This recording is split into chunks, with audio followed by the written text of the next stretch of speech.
कहीं से आई हूँ। तो मेरी यहाँ पे एक्चुअली पोस्ट नहीं है। यहाँ पे मंडी में कोई डॉक्टर नहीं अवेलेबल है, इसलिए मैं यहाँ पे एज लेडी डॉक्टर काम करती हूँ। मुझे 2.5 महीने में यहाँ 100 से ज़्यादा डिलीवरियाँ मैंने की हैं। मैंने बहुत कम पेशेंट हैं जो पुंछ भेजे हैं, जिनको कोई ऑपरेशन का मसला हो उनको मैंने पुंछ भेजा है। मैम आपको क्या परेशानी ये है कि मुझे यहाँ पे तरह तरह से सताया जाता है, और दूसरी है कि मेरे स्टाफ की बहुत कमी है। स्टाफ मेरा कोई नहीं होता। एक नर्स है वो जो आती है 1-2 घंटा बैठ के चली जाती है। बाकी मुझे एक आशा पे डिपेंड होना पड़ता है, जो कि आशा का काम बेचारी का नहीं है। मैं आशा को 24 घंटे कभी भी फ़ोन पे बुलाती हूँ, वो बेचारी खड़ी होती है, और मेरी वजह से उसको भी सताया जाता है कि आप जी यहाँ पे पेशेंट को इधर करते हो उधर करते हो। मतलब कैसे सताया जाता है? क्या जी मैं बताऊंगी क्यों कैसे सताया जाता है। कि हमें पहले यहाँ पे कोई इनकी लैब है, लैब में काम होता है, तो कहते हैं जी टेस्ट भेजो। टेस्ट हमने जो ज़रूरी हैं वो हम लैब अपनी हॉस्पिटल की लैब से कराते हैं। अब किसी को ज़रूरी है तो वो हम कहते हैं आप कहीं से करा लो। बाहर 1-2 लैब्स हैं, तो जो फेवरेबल लैब है उनकी जहाँ पे ये चाहते हैं कि हम वहाँ पे पेशेंट को बोले वहाँ पे, लेकिन हम नहीं चाहते कि कहीं फेवरेबल लैब से कराएं। जहाँ पेशेंट की अपनी मर्जी हो वो वहाँ से कराएं। पेशेंट लगभग 60, 70, 80 पेशेंट होते हैं डेली के, जो मैं देखती हूँ। सुबह से 10 बजे से 4 बजे 5 भी बज जाते हैं पेशेंट देखते हुए। रात में डिलीवरी होती है, जबकि मेरा काम नाइट का नहीं है। मेरा 10 से 4 तक ड्यूटी है।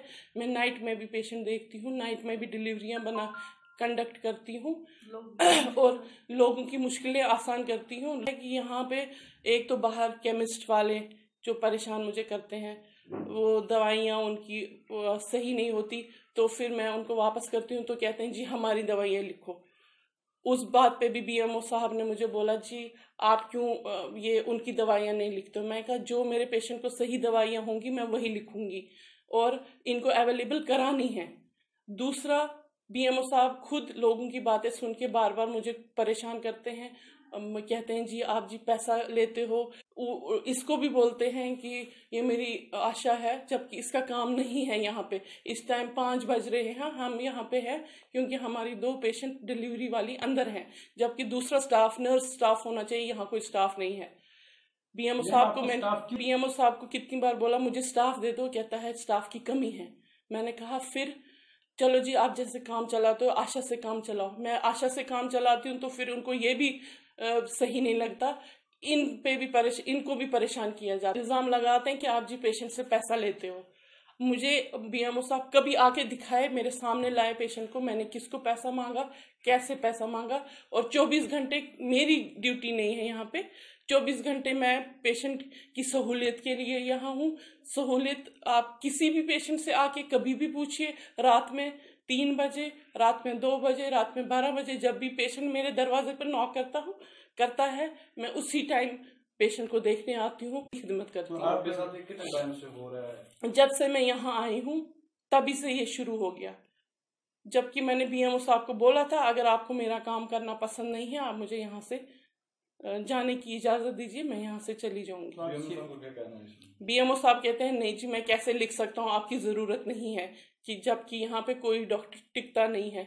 इसी वजह से टिकता नहीं है क्योंकि यहाँ सियासत गंदी है। मुखालफत यही बात है कि बाहर से लोग बीएमओ और लोगों की बातें सुनता है, केमिस्ट की बातें सुनता है, लैब वालों की बातें सुनता है, तो उन्हीं की बातों पे लेके हमें हरास किया जाता है। आपको क्या लगता है क्यों ऐसे करते होंगे वो बार-बार? इनको अपना मतलब है, क्योंकि इनकी लैब वहाँ पे इनके रिश्तेदार बैठे हैं, इसलिए वो उनकी लैब नहीं चलती है, इसलिए हमें हरास किया जाता है। मैंने सीएमओ पुंछ साहब सर को बोला। सीएमओ सर ने मुझे पूरी उम्मीद दी कि मैं इस मामले में देखूंगा, और उन्होंने मुझे अपना पूरा साथ दिया है। कहा मैं आपके साथ खड़ा हूँ, मुझे पता है आपके साथ कितनी ज्यादती होती है और आप कितना काम करते हो। मैं आपके काम की कदर करता हूँ और आपको शाबाशी देता हूँ आपके काम की।